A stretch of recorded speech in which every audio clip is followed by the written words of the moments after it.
Tajuk utama 17 Disember, pengecualian bayaran bil elektrik RM20 ke atas, ke bawah kekal hingga Disember 2010. Turut dimuatkan, SPRM boleh soal siasat saksi selepas waktu pejabat.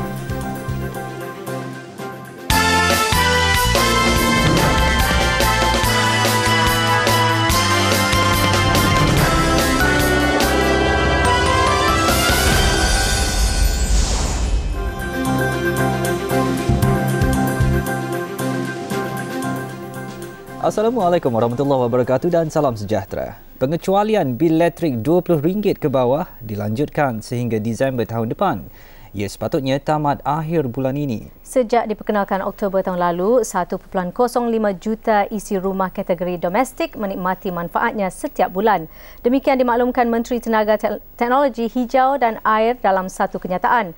Keputusan itu dibuat kerajaan setelah mengambil kira kedudukan ekonomi negara yang masih belum pulih, selain keprihatinan ke atas golongan berpendapatan rendah. Langkah pengecualian pembayaran bil elektrik RM20 ke bawah mula diperkenalkan Oktober tahun lalu semasa pembentangan bajet 2009. Sejak dilaksanakan, kerajaan menanggung kos RM11.95 juta sebulan. Dan dengan lanjutan tempoh itu bermakna kerajaan terpaksa menanggung kos tambahan RM143 juta. Suruhanjaya Pencegahan Rasuah Malaysia SPRM boleh menyoal siasat saksi selepas waktu pejabat. Itu yang diputuskan sebulat suara panel 3 Hakim Mahkamah Rayuan Putrajaya. Dengan keputusan itu bermakna jika saksi sibuk, mereka boleh datang bila-bila masa kerana SPRM dibuka 24 jam untuk merekodkan kenyataan. Keputusan dibuat Hakim Datuk Hassanlah, Datuk Ahmad Ma'ruf dan Datuk Said Ahmad Helmi Said Ahmad. Ia selepas mendengar hujah Peguam Kanan Persekutuan Amirjit Singh mewakili SPRM dan Karpal Singh mewakili anggota Majlis Perbandaran Kajang Tan Boon Wah. Keputusan juga mengambil kira bahagian kedua Akta Berhubung Perkataan Hari ke Hari yang menyatakan siasatan perlu diteruskan pada sebarang masa bagi hari ke hari sehingga pemeriksaan selesai. Keputusan Hakim itu mengenepikan perintah Mahkamah Tinggi sebelum ini yang mengarahkan SPRM menyoal siasat saksi pada waktu pejabat antara jam 8.30 pagi hingga 5.30 petang. Sementara itu, Karpal Singh akan menfailkan rayuan di Mahkamah Persekutuan. Katanya keputusan hari ini mempunyai kesan serius kerana ia bermakna SPRM boleh mengheret orang di tengah malam bagi mendapatkan testimoni mereka. Mengikut hak, ujarnya, saksi perlu segar apabila disoal siasat. Panel 3 Hakim turut mengarahkan anggota Majlis Perbandaran Kajang Tan Boon Wah membayar kos sebanyak RM10,000 kepada SPRM. Tan dalam samanya mendakwa penahanannya dan sesi soal jawab selama 16 jam oleh SPRM baru-baru ini tidak sah. Tan juga mendakwa akibat kejadian itu beliau mengalami kerugian serta kesan buruk. Ini pula mengenai keputusan pembebasan Ketua Pengarah Tourism Malaysia Datuk Mirza Muhammad Tayyab daripada tuduhan rasuah. SPRM siang tadi dibenarkan membuat rayuan bagi keputusan itu. Sebelum ini, pihak pendakwaan gagal memfailkan rayuan berhubung kes itu yang sepatutnya difailkan 2 September lalu. Hakim Mahkamah Tinggi Kuala Lumpur Zainal Azman Abdul Aziz yang membenarkan permohonan SPRM berkata, kelewatan itu bukan disengajakan. Beliau kemudian mengarahkan SPRM membuat rayuan dalam tempoh 14 hari bermula hari ini. 24 Julai lalu, Datuk Mirza dilepas dan dibebaskan Mahkamah Session Kuala Lumpur daripada dakwaan menerima suapan RM13,860. Ia dikatakan pembiayaan rawatan pergigian Datuk Mirza di sebuah klinik yang dijelaskan pengarah syarikat perunding pakar media Zul Hisham Ayub. Ketika itu, Datuk Mirza timbalan Ketua Pengarah satu Kementerian Pelancongan, manakala abangnya Mirza Muhammad Tariq rakan pengurusan di syarikat perunding pakar media.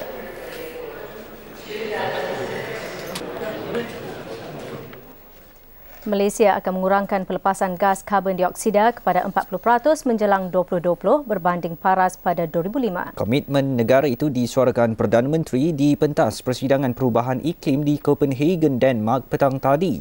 Pengurangan itu, kata beliau, tertakluk kepada penerimaan pemindahan teknologi dan pembiayaan secukupnya dari negara maju. Menurut Datuk Seri Muhammad Najib Tun Razak, Malaysia komited memastikan sekurang-kurangnya separuh daripada keluasan tanahnya kekal sebagai hutan. Ketika ini, hutan semula jadi dan ladang tanaman pertanian meliputi 75% jumlah keluasan tanah Malaysia. Data 2006 menunjukkan pelepasan gas karbon dioksida 187 juta tan bagi setiap rakyat Malaysia. Mengenai protokol Kyoto, Datuk Seri Najib berkata negara maju yang belum menerima pakainya perlu ambil langkah mengurangkan pelepasan karbon dioksida seperti dipersetujui Pelan Tindakan Bali. Beliau juga menyifatkan pembiayaan segera $10 bilion Amerika terlalu kecil dan tidak mencukupi, sedangkan negara membangun memerlukan pembiayaan jangka panjang sekurang-kurangnya $800 bilion Amerika setahun bagi tujuan berdepan kesan perubahan iklim. Justru negara maju dicadang menyediakan $200 bilion Amerika setahun bermula 2012 dan beransur meningkat kepada $800 bilion Amerika setahun.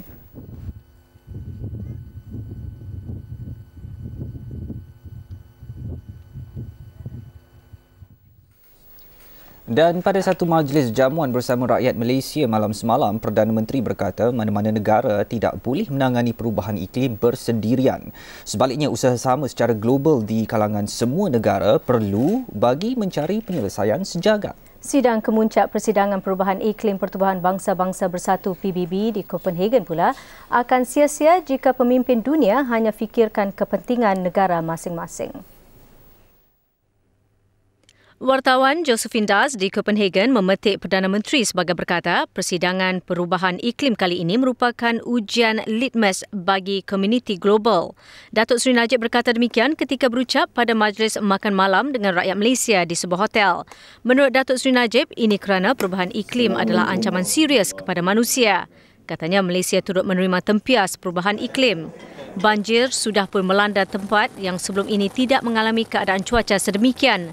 Begitu juga dengan keadaan suhu yang meningkat di beberapa tempat. These are difficult issues and we cannot solve it alone. Malaysia unilaterally cannot solve it alone, nor any nation can solve it alone.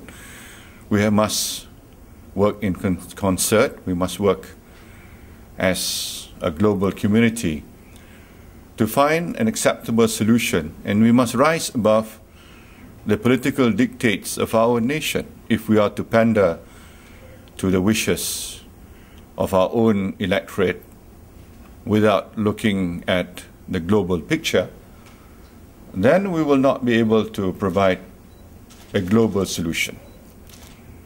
If we only think in terms of providing national solutions, then we are wasting our time here in Copenhagen.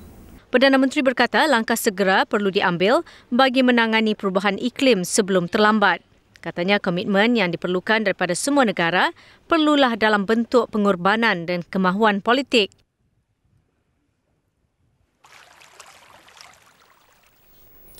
Lesen kontraktor dan syarikat konsultan pemasangan dan pembekalan paip gas cecair asli LPG yang dilapor antara punca letupan di Pusat Beli Belah Aeon Jasco Melaka Isnin lalu digantung serta-merta. Pemangku pengarah Jabatan Bomba dan Penyelamat Melaka Nik Zulkifli Ibrahim berkata pergantungan itu berdasarkan siasatan awal mendapati berlaku kecuaian prosedur operasi standard SOP.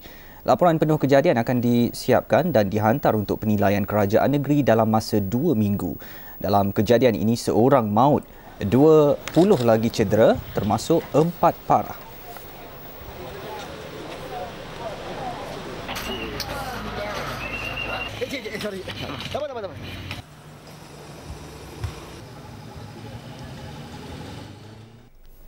Penantian 20 tahun pingat emas bola sepak berakhir di Vientiane, Laos sebentar tadi. Malaysia menang menerusi jaringan 5 minit sebelum perlawanan tamat menerusi gol sendiri lawan. Kali terakhir Malaysia bergelar juara pada 1989 di Kuala Lumpur.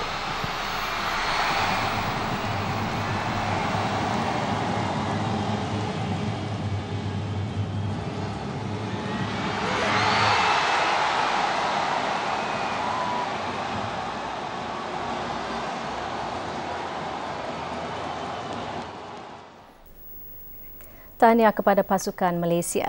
Dan semangat hijrah yang diamalkan dalam Islam sangat bertepatan dengan konsep gagasan Satu Malaysia yang menjadi kesinambungan inisiatif ke arah memperkukuhkan perpaduan di kalangan rakyat. Perdana Menteri berkata gagasan yang berteraskan kepada nilai murni yang berpaksikan prinsip keadilan sosial dan penerimaan sentiasa mendahulukan kepentingan rakyat dan negara demi kemakmuran bersama. Dalam perutusan Ma'al Hijrah 1431, beliau berkata, cabaran paling besar yang dihadapi sepanjang 52 tahun penubuhan Malaysia ialah membentuk perpaduan rakyat, tetapi ironinya ialah perpaduan boleh dipupuk melebihi sempadan politik demi kepentingan negara.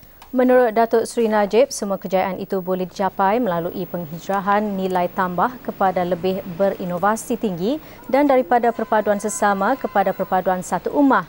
Perdana Menteri berkata bertepatan dengan tema Ma'al Hijrah pada tahun ini iaitu memantapkan ukhuwah, memperkasakan ummah. Sebuah negara yang maju dan progresif memerlukan ummah yang mempunyai potensi dan sahsiah diri yang utuh dan mapan. Ini pula amaran keras kepada pemilik kenderaan yang menyeludup keluar petrol melebihi 20 liter di pintu masuk negara. Kerajaan tidak akan teragak-agak merampas kenderaan mereka. Lebih 20 liter, kita berhak untuk rampas. Dengan kereta sekali, kita akan rampas. Jadi saya rasa ini merupakan deterrent, pencegahan. Saya tak kata yang kita akan hapuskan penyeludupan minyak, tapi saya kata kita akan mencegah dan mengurangkan dan menyukarkan penyeludupan. Setakat ini, seorang pengusaha stesen minyak didapati melanggar peraturan menjual bahan api melebihi had larangan kepada kenderaan dari negara jiran. Pelan Hala 7 Bidang Keberhasilan Utama Negara NKRA akan dibentangkan untuk perhatian masyarakat akhir Januari depan. Dan menjelang pembentangan itu, rakyat diajak menyumbang pendapat dan kritikan membina untuk memaksimumkan keberkesanan 6 bidang berkait langsung dengan kehidupan masyarakat. Semuanya mahu dijayakan atas dasar rakyat didahulukan. 6 bidang keberhasilan utama itu pendidikan, memerangi jenayah dan rasuah, meningkatkan pengangkutan awam, kemudahan asas luar bandar dan pendapatan isi rumah. Sasarannya pada 2012, perubahan akan dirasai rakyat selari maklum balas yang akan dipanjangkan kepada kerajaan.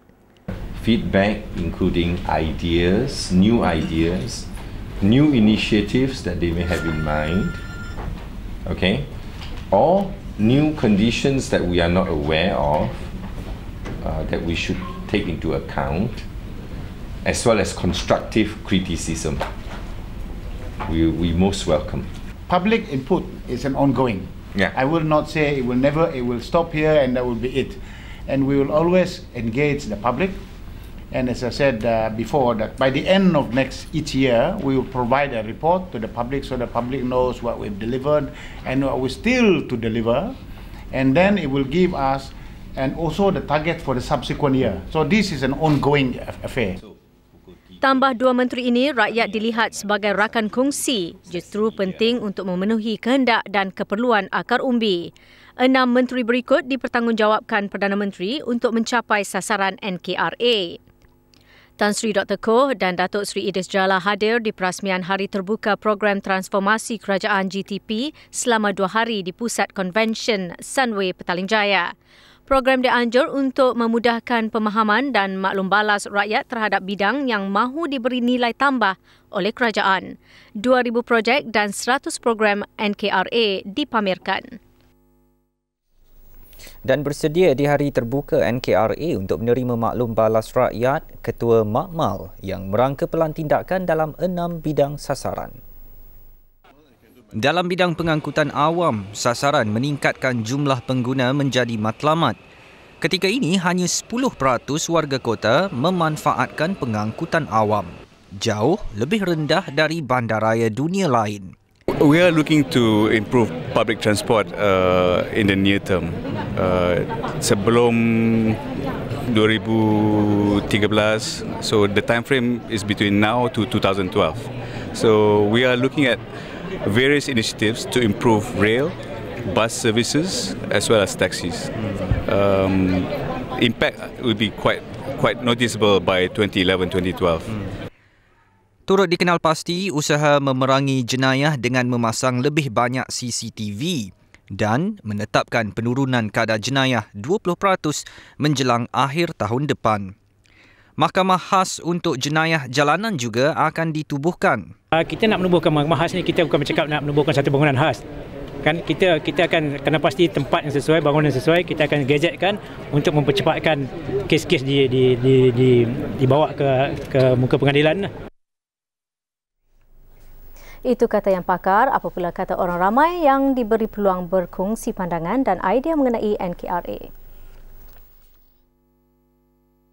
Yes, I think the event today has given a clear indication of what the national KRAs are and the seriousness of the government to actually implement some changes to the country and the people. Sebelum ni kita hanya didedahkan, dimaklumkan saja berkenangan NKRA, tapi hari ini kita melihat sendiri hasil pada lab yang dicanang-canangkan sebelum ini. Jika hari ini pegawai dan anggota kerajaan menerima penjelasan dan memberi maklum balas, peluang esok khusus untuk orang awam dan badan bukan kerajaan NGO. Media Prima Berhad MPB hari ini mendapat kelulusan daripada pemegang sahamnya untuk mengambil alih New Straits Times Press Malaysia Berhad NSTP. Ia turut mengumumkan penerimaan lebih 74.4 juta ringgit saham daripada pemegang saham NSTP. Dengan penerimaan itu, MPB kini memiliki 77.52% NSTP. Now we already passed the 75% threshold. So by the looks of it, we will proceed to delist and privatize NSTP. And because of that, that's why we are extending the offer period to 4th of January to allow the other NSTP shareholders, the remaining 24.8%, to migrate to Media Prima, i.e. to accept our offer. Tawaran asalnya dikekalkan pada 1.2 saham Media Prima untuk setiap saham NSTP yang dipegang dan 1 waran percuma MPB bagi setiap 5 saham NSTP yang diterima. Menurut Datuk Amrin, penyahsenaraian NSTP hanya boleh dilakukan selepas 4 Januari depan. Keseluruhan proses penyahsenaraian dan penswastaan NSTP dijangka selesai menjelang suku pertama 2010. Gabunda Berhad berharap kerajaan akan membuat tawaran yang berpatutan kepada penjual aset air di Selangor. Pengarah urusan kumpulan Datuk Lin Yun Ling berkata, tawaran itu harus mengambil kira nilai aliran tunai terdiskaun, malah juga pelaburan Gamuda bernilai 1.5 bilion ringgit serta pendapatan yang akan diraih dalam tempoh 20 tahun baki tempoh konsensi. Willing to compromise or be flexible when it comes to valuations, but it cannot be unreasonable. Pengurusan aset air Berhad, sebuah firma yang dikendalikan Kerajaan Persekutuan, dijangka mengumumkan tawaran baru itu minggu ini ekoran pembatalan rancangan asal Kerajaan Selangor untuk membayar 9.2 bilion ringgit bagi aset itu. Rancangan itu dibatalkan setelah Puncak Niaga Holdings Berhad, Gamuda dan Kumpulan Perangsang Selangor Berhad gagal mencapai persetujuan tentang harga tawaran itu. Pasaran hartanah dijangka meningkat tahun depan selaras dengan prestasi pertumbuhan ekonomi negara. Naib Presiden Persatuan Pemaju Hartanah dan Perumahan Reda, Datuk Michael Yam berkata, pemaju amat yakin pemulihan sektor hartanah melangkaui suku kedua 2010. Again, from the survey that we obtained from our members, it is also suggested that in the second half of 2010, they're very optimistic of sales. So I am taking a bet on the fact that immediately after the new year, all of them will be planning their launches. Katanya rumah berharga antara RM100,000 hingga RM250,000 dijangka terus mendapat permintaan menggalakkan.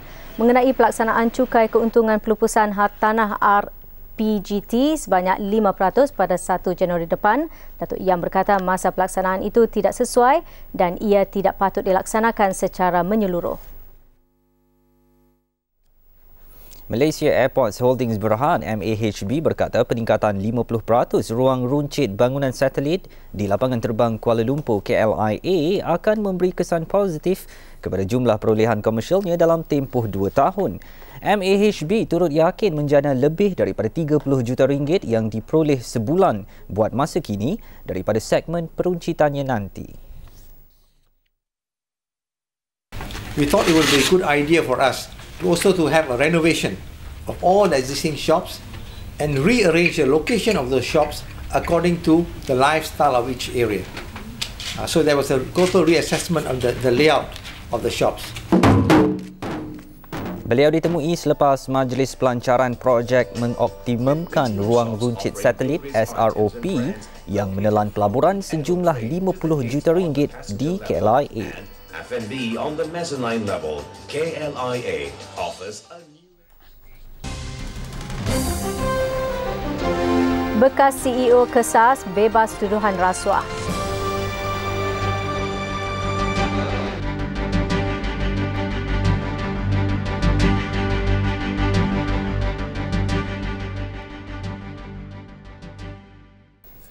Dua bulan lalu, bekas Ketua Pegawai Eksekutif Kesas Sendirian Berhad Ahmad Kamaruzaman Abdullah dilepas dan dibebaskan daripada dua tuduhan rasuah berjumlah RM237,000. Dan hari ini nasib terus menyebelahinya apabila tertuduh turut dilepas dan dibebaskan daripada satu lagi tuduhan suapan RM254,000.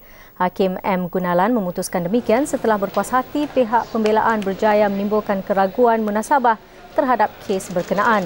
Sepanjang perbicaraan, SPRM memanggil 20 saksi pendakwaan, manakala pihak pembelaan 2 saksi. Ahmad Kamaruzaman sebelum ini mengaku tidak bersalah memperoleh suapan RM254,000 bagi dirinya daripada pegawai syarikat lintasan lurus Sendirian Berhad, Sanusi Damak.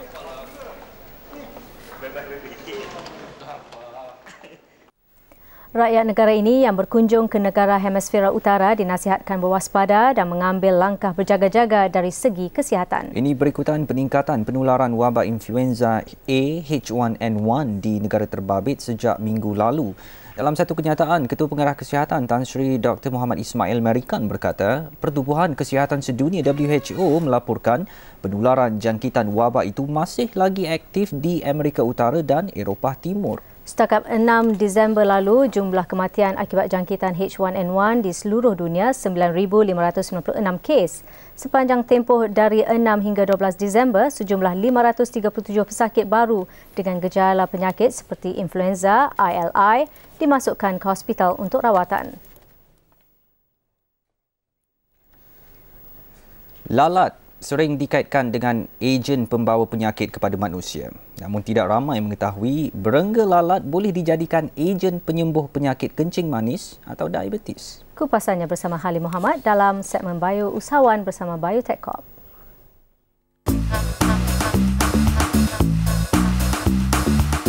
Bioteknologi menjamin bekalan makanan berterusan. Bioteknologi meningkatkan kaedah rawatan penyakit demi kehidupan lebih sihat. Bioteknologi mampu menghasilkan sumber tenaga gantian. Bioteknologi menjadikan dunia lebih bersih. Bioteknologi meningkatkan kehidupan lestari.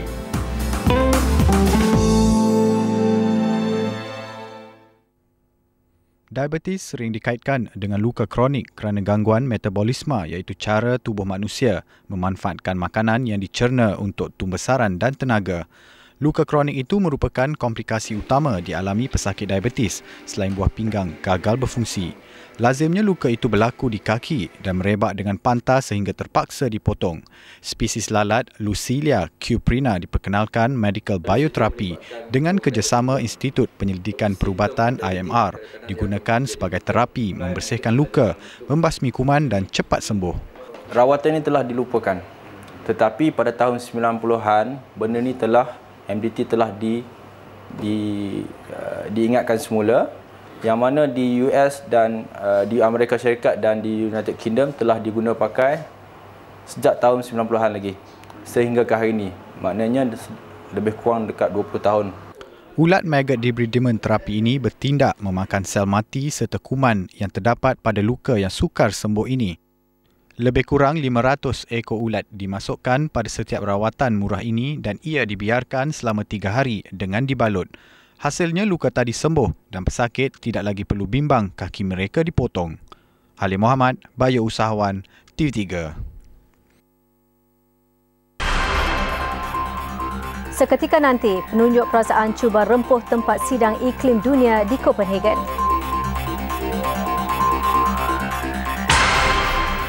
Juga warga emas terlepas tuduhan rogol kanak-kanak.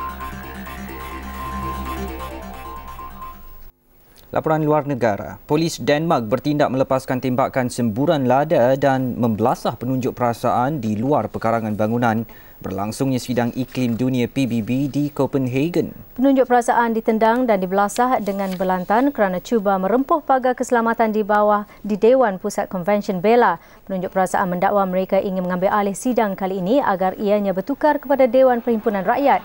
Polis bertindak mengawal ketat pintu masuk ke premis berkenaan bagi mengelakkan ianya dirempuhi penunjuk perasaan terbabit.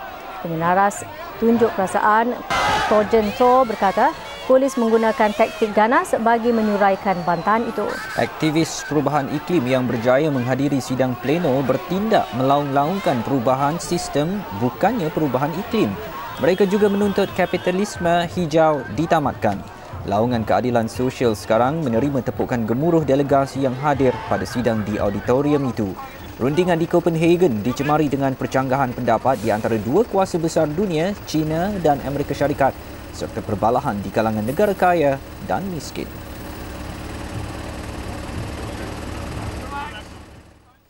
Presiden Pakistan Asif Ali Zardari menerima tamparan hebat apabila Mahkamah Agung negara itu memutuskan untuk membatalkan langkah pengampunan ke atasnya dan beberapa sekutu politik lain daripada tuduhan rasuah. Zardari kini menerima tekanan agar meletakkan jawatan selepas keputusan yang mendakwa langkah pengampunan itu tidak sah. Mahkamah juga mengarahkan Islamabad agar meminta pihak berkuasa Switzerland membuka semula kes membabitkan kes rasuah Zardari dan Benazir yang berjumlah jutaan dolar. Langkah pengampunan itu sebahagian daripada perjanjian yang dimeterai Washington dengan bekas pemerintah tentera Pervez Musharraf. Perjanjian antara lain membenarkan bekas Perdana Menteri Benazir Bhutto menceburi semula bidang politik dan kembali ke Pakistan. Langkah pengampunan di bawah Ordinan Penyatuan Kebangsaan itu menamatkan siasatan rasuah atau penyalahgunaan kuasa terhadap kes yang disabitkan ke atas 8,000 menteri, puak birokrat dan ahli politik di seluruh negara.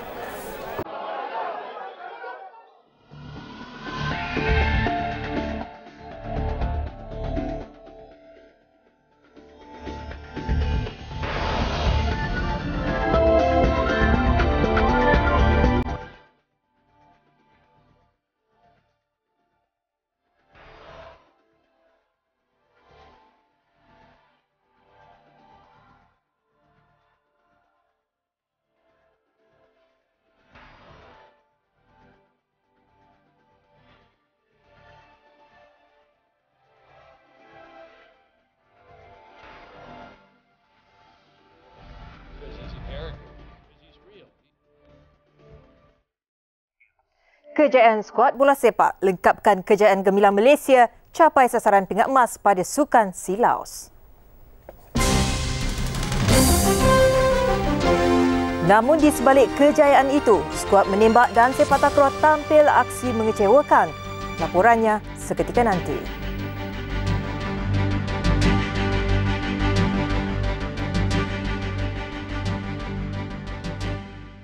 Assalamualaikum dan salam sejahtera. Tahniah buat skuad bola sepak kebangsaan apabila secara rasminya bergelar jago Asia Tenggara selepas menjuarai Sukan SEA ke-25 di Laos.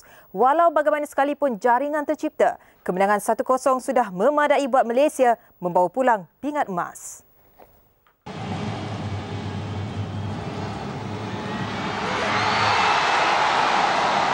Itu tadi gol paling berharga skuad kebangsaan yang mengakhiri penantian 20 tahun pingat emas Sukan SEA yang kali terakhir dimenangi pada 1989 di Kuala Lumpur. Meskipun terpaksa berempat pulas sepanjang babak pertama untuk menyaingi kepantasan Vietnam, tanda-tanda kebangkitan skuad bimbingan K. Raja Kobal jelas terselah pada separuh masa kedua. Giliran Vietnam tertekan dengan penguasaan Malaysia. Kemasukan Zakwan Adha yang menggantikan Ahmad Fakhri Sarani nyata menambah bisa serangan Malaysia. Sehinggalah hadir jaringan emas Malaysia pada minit ke-83 susulan rembatan Syafiq Rahim yang tertampan pertahanan Vietnam. Jaringan yang sudah cukup meleburkan impian Vietnam meraih kejuaraan sulung Sukan SEA. Dan bagi skuad kebangsaan, ganjaran lumayan pasti menanti kepulangan mereka selaku wira menebus kehampaan 20 tahun.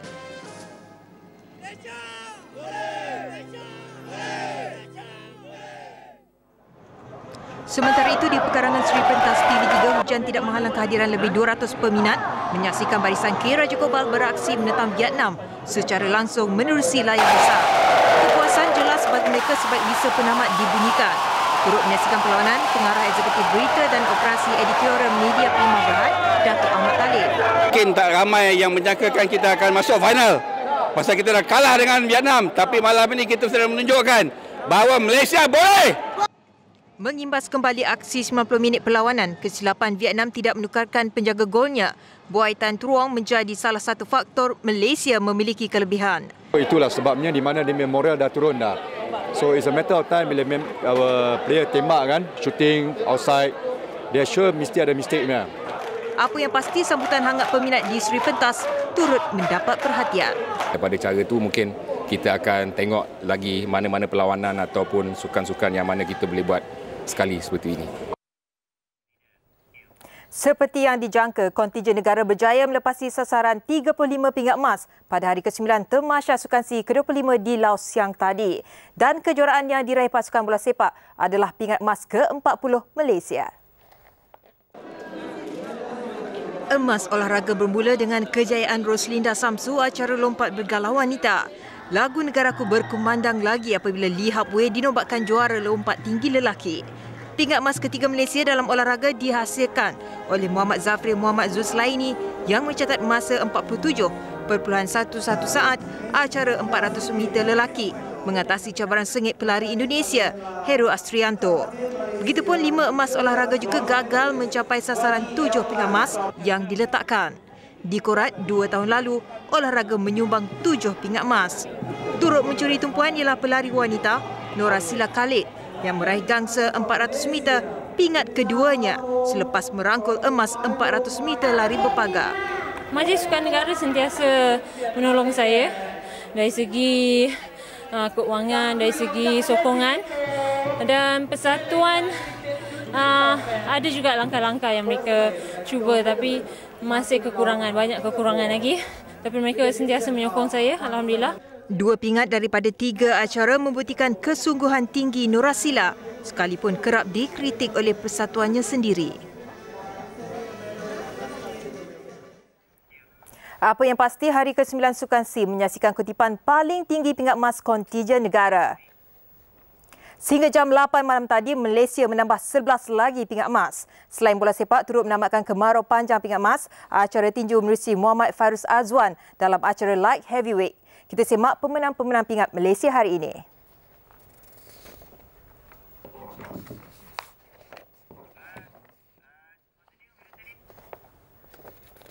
Sehingga jam 8 malam, kedudukan keseluruhan Thailand kekal sebagai pendahulu dengan 84 pingat emas. 3 pingat emas mengatasi pencabar terdekat Vietnam. Kelompok 6 teratas, Malaysia di tangga keempat di belakang Indonesia. Bagaimanapun kembali meminta Singapura dengan 40 pingat. Turut menampil peningkatan Filipina dengan 37 pingat emas untuk terus mengatasi Singapura.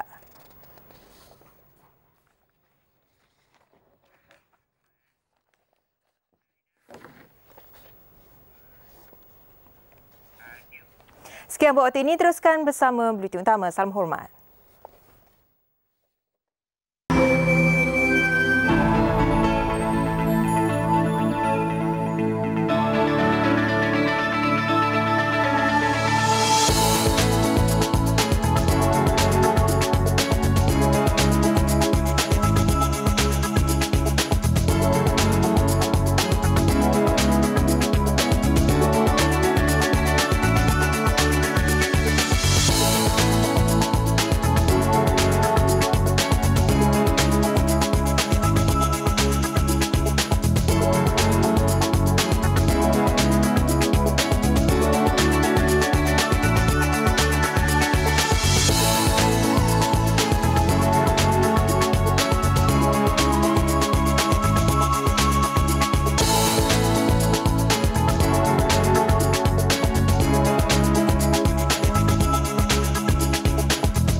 Bertemu kembali.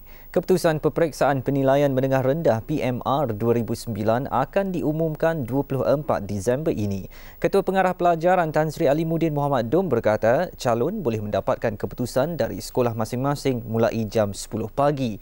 Calon persendirian akan mendapat keputusan masing-masing menerusi pos. 475,182 calon menduduki peperiksaan itu. Seorang warga emas berusia 64 tahun akhirnya terlepas daripada tuduhan merogol kanak-kanak 12 tahun. Wan Mat Zain Wan Omar dituduh melakukan kesalahan itu 7 tahun lalu di rumah tidak bernombor di Kampung Rambutan, Rantau Panjang. Ketika kejadian, mangsa yang juga kawan anak tertuduh datang bermalam di rumahnya. Mangsa membuat laporan polis sebulan selepas kejadian. Wan Mat Zain sebelum ini dijatuhi hukuman penjara 10 tahun oleh Mahkamah Session pada Mac 2005. Kes itu kemudian dibawa ke Mahkamah Tinggi.